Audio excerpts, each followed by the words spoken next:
Estimados compañeros, doctora Janet Castro, en este día al tratar sobre la abogacía y el abogado nos ha sido muy significativo porque el tema a continuación en la asignatura de deontología jurídica es muy importante y creemos conveniente compartirlo y socializarlo con cada uno de ustedes, debido a que nos permite tener una idea más justa y consciente. Sean bienvenidos. La abogacía y el abogado tienen la libre función del seguimiento de regla tras regla de todas las leyes aplicadas por el Estado, siendo muy fundamental en la actualidad brindando asesoría jurídica dentro de un proceso judicial. Su finalidad primordial es la clara defensa de los individuos de la sociedad ante las sanciones aplicadas por tribunales o autoridades de acuerdo a los actos cometidos. La abogacía es la profesión ejercida por los abogados, que son los profesionales que ejercen el derecho en asistencia de terceras personas, siguiendo las leyes de determinado país. Un abogado, por otra parte, es el profesional en derecho que se dedica a brindar asesoría jurídica o que defiende o representa a una de las partes en un proceso judicial. El deber del abogado ante su profesión es el cumplimiento de la justicia, llevándola paso a paso, para que se pueda hacer de manera justa y legal, de manera que se aplique sanciones merecidas a los individuos, quienes incumplieron las normas no requeridas por el Estado.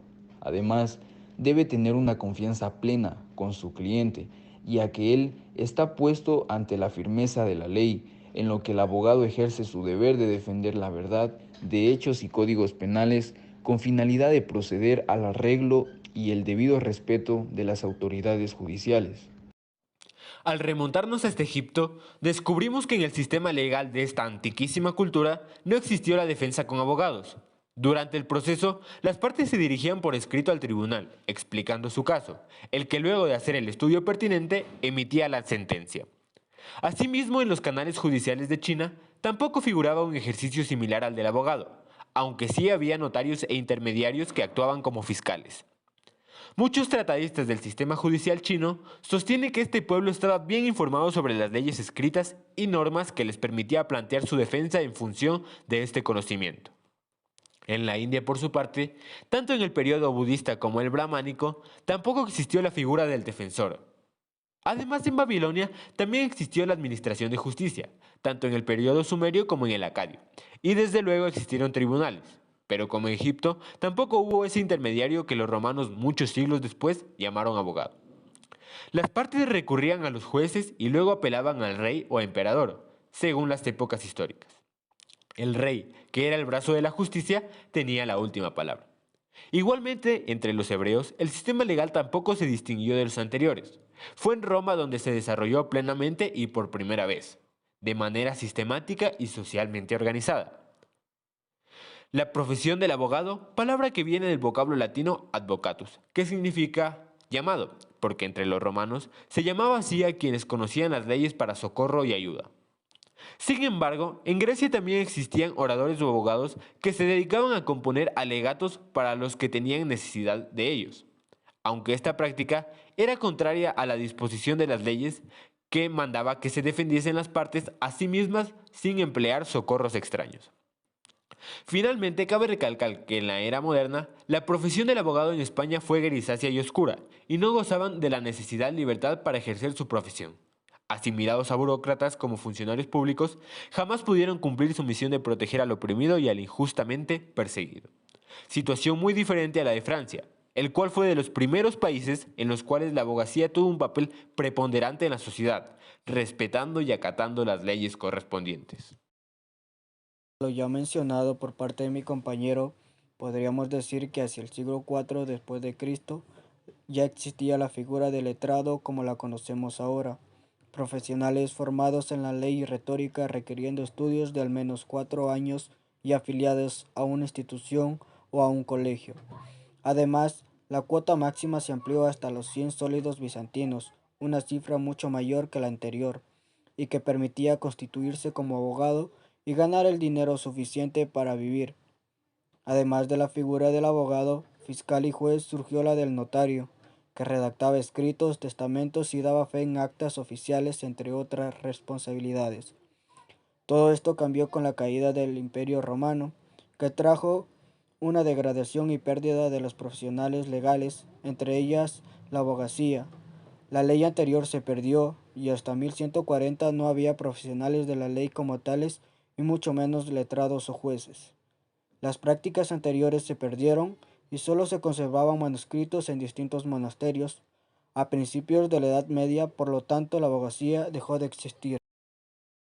Posteriormente, surgieron individuos que estudiaron derecho canónico, con ánimo de servir a la Iglesia católica, como curas o sacerdotes. Sin embargo, entre 1190 y 1230 hubo un giro crucial en el enfoque con respecto a la profesión, y se sabe que algunos individuos se volvieron abogados, pero sin afiliarse a ningún colegio o institución, dado que no existían como tales por el momento, pero sí cobrando cuotas por defender a las partes en los juicios.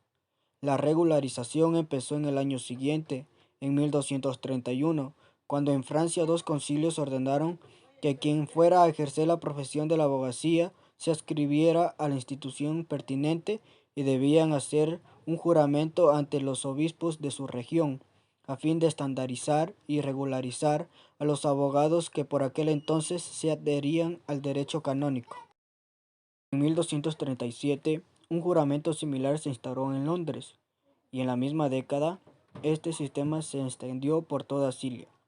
A finales de 1250, este era el estándar de Europa, desencadenando un proceso de regularización que afectaría a todo el occidente.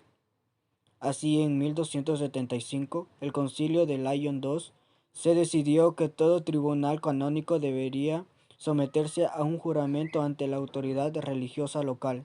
De igual modo, fue apareciendo paralelamente un derecho civil, cuyo derecho fue más rápido en Inglaterra y que también se sometió a una estandarización que acabó llegando a toda Europa. En 1280 surgieron los primeros colegios, además de numerosas reformas legales concernientes a abogados. Los letrados estaban obligados a defender solo a una de las partes. No podían apelar a ninguna ley falsa de manera intencionada y debían adscribirse a un meticuloso proceso de admisión en sus respectivos colegios. Posteriormente, la jurisdicción francesa tendría una larga influencia, conservándose la estructura de los juramentos en el sistema adoptado por el Cantón de Ginebra en 1816. La estela de la ley de la Edad Media es larga, pero también se incluye gran parte del derecho romano que se pudo rescatar de los manuscritos de los monasterios, lo que influyó en la figura del abogado en gran medida. Hoy en día, la profesión de la abogacía no ha cambiado demasiado con respecto a la historia de los abogados, a las bases asentadas a lo largo de la historia. Incluso al día de hoy existe algunas jurisdicciones la figura del procurador, que trabajando con el letrado representa al justiciable. Esto es especialmente aparente en España, siendo aquella figura una en un proceso de desaparición, pero que ha permanecido durante mucho tiempo inexplicablemente integrada en la justicia española. Por esta permanencia de nuestra herencia en material legal resulta interesante ver qué ha cambiado y qué no durante toda la historia de la abogacía. Requisitos para el ejercicio de la abogacía. El abogado o abogada, según el artículo 324 del Código Orgánico de la Función Judicial, para poder ejercer su profesión patrocinando, tiene que cumplir con los siguientes requisitos. Debe tener título de abogado o abogada otorgado por una facultad de jurisprudencia, derecho o ciencias jurídicas de una universidad legalmente reconocida e inscrita en el Consejo de Educación Superior. Si se trata de un título obtenido en el extranjero, deberá acreditarse su previa homologación e inscripción. Además, debe hallarse en goce de los derechos de participación política y si la abogada o abogado es extranjero, debe hallarse en goce de los derechos de participación. También debe formar parte del foro mediante su incorporación al registro que, al efecto, mantendrá el Consejo de la Judicatura a través de las direcciones regionales. El número de inscripción en el libro respectivo será el de la matrícula profesional, que incorporado a un carné servirá para acreditarse ante los órganos jurisdiccionales y demás organismos del sector público y privado de la capital provincial del abogado o abogada. Además, no debe hallarse inmerso en las incompatibilidades para patrocinar establecidas en el artículo 328 de esta ley. por razones de función como lo es el presidente, asambleístas, jueces, entre otros. También debe tener el certificado de aptitud profesional, que de acuerdo al artículo 339 del Código Orgánico de la Función Judicial, que habla de la obligación de realizar la asistencia legal gratuita para la ciudadanía, en la cual todo egresado de Derecho tiene que cumplir un año de práctica preprofesional y servicio a la comunidad. El artículo 4 de la Ley número 71 del 31 de diciembre de 1971, que regula determinadas profesiones judiciales y jurídicas, antepone el principio de monopolio por parte de los abogados en cuanto a la asistencia y la representación de las partes, la demanda y el alegato. Tanto en primera instancia como en fase de apelación ante las jurisdicciones del ámbito judicial y administrativo, así como ante todos los organismos jurisdiccionales o disciplinarios.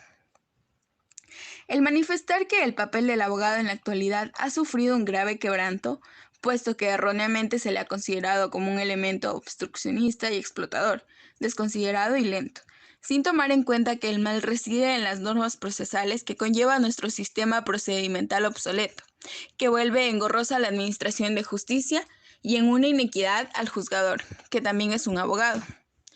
Sin embargo, desde el inicio de la República hasta la actualidad, vale recordar que los sistemas legales que han imperado en nuestro país jamás han alcanzado a plenitud la aspiración de los ecuatorianos para encontrar una administración de justicia ágil y justa.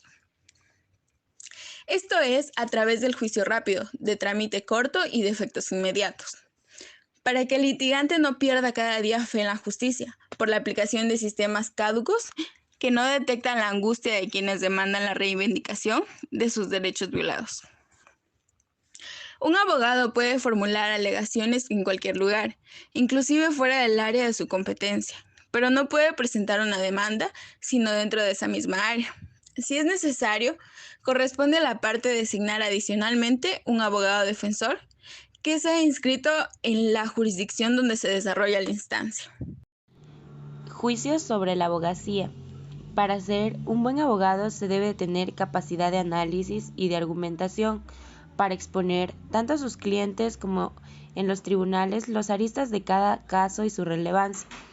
Al tiempo, será un buen negociador con capacidad de persuasión, ya que además de velar por los intereses de sus clientes cuando surgen conflictos, el buen abogado es aquel que también evita que se produzcan.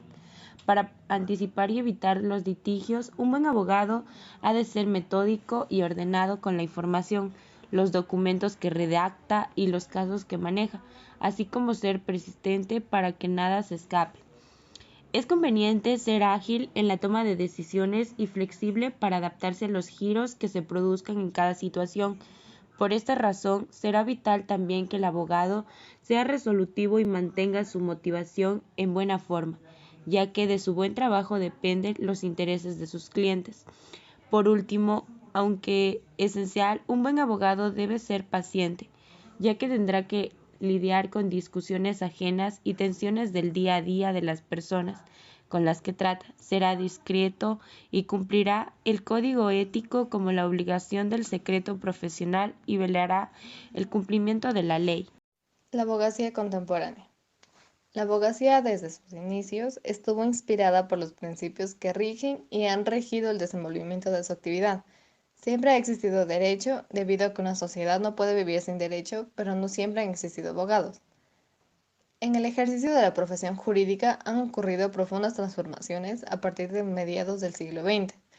El auge de la profesión jurídica se produce con el nacimiento del capitalismo, con la expansión de los negocios y de los intercambios comerciales y culturales, ya que posibilitó que la profesión comenzara a configurarse como un medio de vida y como un monopolio en el área del saber.